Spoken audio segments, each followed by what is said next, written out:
Good morning girls. आज मैं आपको कराने जा रही हूँ गांधी जी के जो विचार हैं उनका महत्व और उनकी देन क्या है भारतीय राजनीतिक व्यवस्था को। तो राज्य की जो वास्तविक प्रकृति है उसको प्रकट किया गांधी ने। सर्वप्रथम तो उनका ये योगदान था और उन्होंने राज्य की जो वास्तविक प्रकृति है उसके आधार पर 3 व्यावहारिक निष्कर्ष निकाले, बहुत ही महत्वपूर्ण। वो क्या निष्कर्ष थे? पहला था, राज्य को एक साधन के रूप में ही स्वीकारा जाना चाहिए और साध्य के रूप में नहीं, पहली बात। दूसरी बात, राज्य की शक्ति को यथासंभव सीमित किया जाना चाहिए, यानी राज्य की जो सत्ता है उसका अधिक से अधिक विकेंद्रीकरण होना चाहिए, यानी जनता के हाथ में सत्ता होनी चाहिए।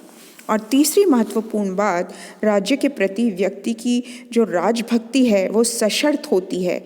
यदि राज्य के कानून और कार्य नैतिकता विरोधी हों तो व्यक्ति को उनके विरोध का अधिकार अवश्य होता है। दूसरी जो महत्वपूर्ण देन है गांधी की, वो पाश्चात्य लोकतंत्र की महानता और सर्वश्रेष्ठता का जो भ्रम था वो उन्होंने तोड़ा। उन्होंने बताया कि पश्चिमी लोकतंत्र की आलोचना आधुनिक भारतीय लोकतंत्र पर भी लागू होती है और इसी दृष्टि से गांधी जी के जो विचार हैं उनका विशेष महत्व है। क्या उन्होंने स्थापित किया? उनका ये मानना था कि मानव मूल्य, आदर्श और साध्यों के प्रसंग में पश्चिमी लोकतंत्र में निहित दोषों और कमजोरियों को प्रकट करता है और इसी के अनुसार पश्चिमी लोकतंत्र में न तो शासन पर जनता का कोई वास्तविक नियंत्रण होता है और न ही स्वतंत्रता व निष्पक्ष जनमत का निर्माण संभव हो पाता है। इसीलिए उन्होंने जो पश्चिमी लोकतंत्र है उसकी आलोचना की। उन्होंने अधिकारों का भी मूल आधार जो है वो कर्तव्यों को माना, यानी rights and duties go hand in hand. किस प्रकार? उन्होंने ये बोला कि अधिकारों का स्रोत भी कर्तव्य होते हैं। दूसरी बात, कर्तव्यों की पूर्ति के लिए ही अधिकार जन्म लेते हैं और हमें प्राप्त होते हैं। मुख्यतः उन्होंने 3 प्रकार के आधारभूत कर्तव्यों के बारे में बात कही। क्या थे वो 3 कर्तव्य?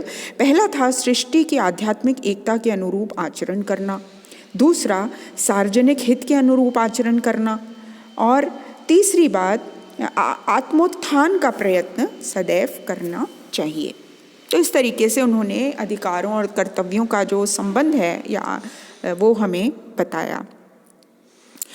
गांधी जी का अधिकार एवं कर्तव्य संबंधी समस्त विवरण जो है वो नैतिक प्रकृति का है और यह व्यक्ति एवं समाज दोनों के लिए ही उत्थान में सहायक सिद्ध होती है। फिर स्वतंत्रता एवं समानता के अधिकार का उन्होंने भरपूर समर्थन किया और उन्होंने कहा कि स्वतंत्रता का जो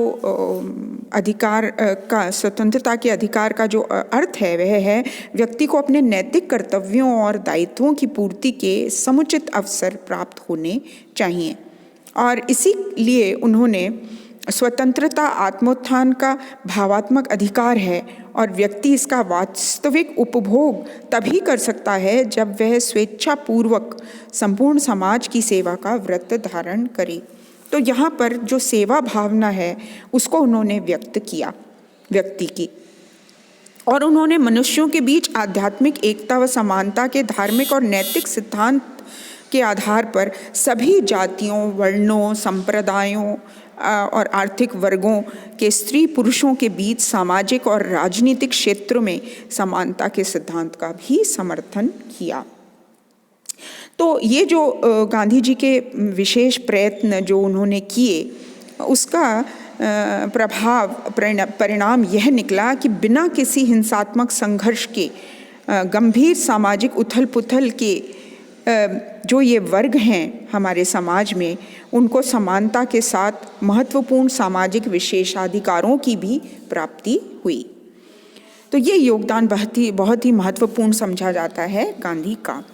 फिर आते हैं हम आध्यात्मिक समाजवादी का जो उन्होंने प्रतिपादन किया उस पर। सामाजिक उत्थान व्यक्ति के आत्मोत्थान की पूर्व शर्त है, ऐसा उनका मानना था।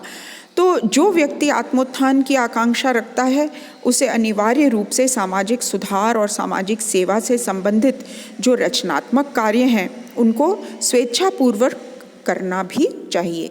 और इसी प्रकार गांधी ने आध्यात्मिक एवं नैतिक आधार पर व्यक्ति की तुलना में समाज को अधिक वरीयता प्रदान की।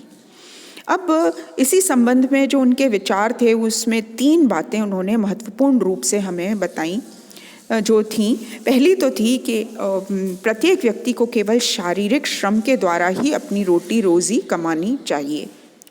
दूसरी बात, प्रत्येक व्यक्ति को अपनी आवश्यकताएं जो हैं उनको सीमित रखना चाहिए ताकि सभी व्यक्तियों को अनिवार्य आवश्यकताओं की पूर्ति हो सके। और तीसरी महत्वपूर्ण बात, व्यक्ति को धन का संग्रह कभी नहीं करना चाहिए। व्यक्तिगत जो उपभोग करने के उपरांत जो उसके पास धन बचता है वह उसे सामाजिक कार्यों में और समाज के हित में लगा देना चाहिए। ये सबसे महत्वपूर्ण बात, यानी ट्रस्टीशिप का जो सिद्धांत है वह है। और अंतिम दृष्टि से राष्ट्रवाद सदैव अंतर्राष्ट्रवाद का अनुपूरक है, ऐसा भी उनका महत्वपूर्ण विचार था गांधी का। तो जो गांधी के विचारों की है इस संबंध में यह विशेषता थी कि उन्होंने सृष्टि में निहित आध्यात्मिक एकता के तत्व के आधार पर यह स्पष्ट कर दिया कि राष्ट्रवाद एवं अंतर्राष्ट्रवाद में केवल आभासी विरोध ही है, अन्यथा उनमें वास्तविक रूप में एक आधारभूत आध्यात्मिक एकता ही पाई जाती है। और उनके जो विचार हैं उनकी यह मान्यता थी कि व्यक्ति का आत्मोत्थान तभी हो सकता है जब वह अन्य व्यक्तियों के साथ आध्यात्मिक एकता का अनुभव करे। तो इस प्रकार उन्होंने जो राष्ट्रीयता के विचार का निचोड़ उन्होंने जो बताया वह था, मेरा देश मानवता को जीवित रखने के लिए मिट जाए। यानी इस प्रकार राष्ट्रवाद पर अंतर्राष्ट्रवाद को वरीयता दी उन्होंने और प्रथम को द्वितीय का अनुपूरक बताया। ये बहुत ही महत्वपूर्ण बात और देन गांधी की थी। फिर आधुनिक भारत के लिए गांधी की जो प्रासंगिकता है वो क्या थी, यानी एक समाज सुधारक के रूप में उन्होंने बहुत अपना महत्वपूर्ण योगदान दिया और कई कार्यक्रम उन्होंने सिखाए, जैसे स्वदेशी है और अपने ट्रस्टीशिप का सिद्धांत है, सत्य और अहिंसा का सिद्धांत है। ये सारे उन्होंने यानी अपने चिंतन में जो उन्होंने ये बातें शामिल करी, तो उससे हमारा जो राष्ट्रीय आंदोलन है उसको नई ऊर्जा मिली और हम अंततः आज़ादी प्राप्त कर पाए। और स्वतंत्र भारत की जो सामाजिक समस्याओं का हल जो उन्होंने निकाला, उन्होंने प्रयत्न किया, वह बहुत ही सराहनीय था। और उन्होंने अनेक सामाजिक कुप्रथाओं को और समस्याओं से भी हमें निजात दिलाई, जैसे कि अहिंसक लोकमत और भावात्मक सहयोग की बात उन्होंने दोहराई और एक सामाजिक जागृति पैदा करी हम सभी लोगों के बीच। और जो हरिजन शब्द है वो उन्होंने जो नीच जातियां हैं उनके संबोधन के लिए उसका आविष्कार किया। ये भी बहुत ही बड़ी महत्वपूर्ण देन उनकी थी। तो भारतीय राजनीति के लिए गांधीवादी चिंतन ऐसे व्यावहारिक आदर्शों और कार्य पद्धति को प्रस्तुत करता है जो भारतीय जनता की आकांक्षाओं की पूर्ति में सहायक सिद्ध हो सकती हैं। फिर मानव सभ्यता व संस्कृति के प्रसंग में गांधीवाद का जो महत्व है वो बहुत ही महत्वपूर्ण था। यानी गांधीवादी चिंतन अपनी प्रकृति से एक उत्कृष्ट श्रेणी की सांस्कृतिक क्रांति का संदेश है। और उन्होंने वैयक्तिक स्वच्छंदता व्यवस्था में व्यक्ति की गरिमा की उपेक्षा, सामाजिक विघटन, धार्मिक कट्टरवाद, नस्लवाद और सामाजिक रूढ़िवाद, आर्थिक शोषण इत्यादि इन सब चीज़ों से हमें मुक्ति दिलाई और काफ़ी प्रयास उन्होंने किए जो उनके चिंतन में हमें दिख पड़ते हैं। गांधीवादी चिंतन सृष्टि में निहित आध्यात्मिक एवं नैतिक व्यवस्था के अनुरूप मानव सभ्यता और संस्कृति के पुनर्निर्माण का विवेकपूर्ण सुझाव और आग्रह है और गांधी ने जो कुछ कहा व्यवहार में उसकी सत्यता को प्रमाणित भी किया, यानी जो उनके विचार थे उन पर वो स्वयं चलकर यानी उसका अनुगमन किया और तभी जो भारतीय हैं वो प्रेरित हुए। गांधी जी के चिंतन में मौजूद विचार और कर्म की यह जो अभिन्नता है उसे शाश्वत महत्व की विचारधारा बना ही देती है। तो निष्कर्ष रूप में हम ये कह सकते हैं कि गांधी की जो चिंतन है उसमें कमियों की तुलना में अच्छाइयाँ अधिक थीं। यद्यपि संपूर्ण रूप में गांधीवाद कोई नवीन और मौलिक विचारधारा नहीं है, लेकिन मानव सभ्यता और संस्कृति में उत्पन्न नैतिक संकट के हल के बारे में यह एक सर्वथा नवीन, मौलिक एवं विश्वसनीय दृष्टिकोण को अवश्य हमारे समक्ष प्रस्तुत करती है। और यानी कोरा सिद्धांत नहीं है और व्यावहारिक आदर्शवाद भी नहीं है, बल्कि एक जीवंत एवं व्यावहारिक आदर्शवाद है।